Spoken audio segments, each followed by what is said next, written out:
بسم اللہ الرحمن الرحیم۔ السلام علیکم ورحمۃ اللہ وبرکاتہ۔ عابد راج چینل کی طرف سے آج میں اپنے دوستوں کو رسول اللہ صلی اللہ علیہ وآلہ وسلم کا ایک بہت ہی پیارا فرمان سناؤں گا۔ اس سے پہلے میں اپنے دوستوں کے ساتھ ایک چھوٹی سی ویڈیو شیئر کر رہا ہوں، جس ویڈیو میں آپ کو 2 بچے نظر آئیں گے۔ یہ دونوں بچوں کو بلڈ کینسر ہے اور ان کے والد غریب ہیں، ان کا علاج نہیں کروا سکتے۔ اگر آپ دوست ان کے ساتھ تعاون کریں گے تو ان بچوں کا علاج ممکن ہے۔ اگر آپ تعاون کرنا چاہیں، یہ میرا واٹس ایپ نمبر ایزی پیسہ جیز کیش پی سی پر موجود ہے اور واٹس ایپ بھی ہے۔ اگر آپ کو ان سے ملاقات کرنی ہے یا ان کا نمبر چاہیے ہو تو اس نمبر پر آپ واٹس ایپ پر مجھ سے رابطہ کر سکتے ہیں۔ تو شروع کرتے ہیں۔ بسم اللہ الرحمن الرحیم۔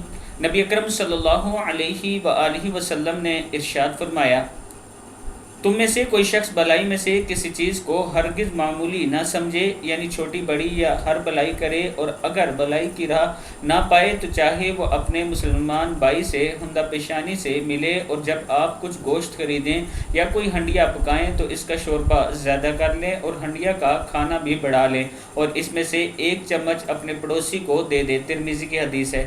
یعنی دوسروں کے ساتھ چھوٹی نیکی یا بڑی نیکی کبھی بھی آپ نے اس کو مس نہیں کرنا۔ اگر اللہ تعالیٰ نے آپ کو موقع دیا ہے تو نیکی ضرور کریں، اللہ تعالیٰ اس کا آپ کو اجر عطا فرمائے گا۔ السلام علیکم ورحمۃ اللہ وبرکاتہ۔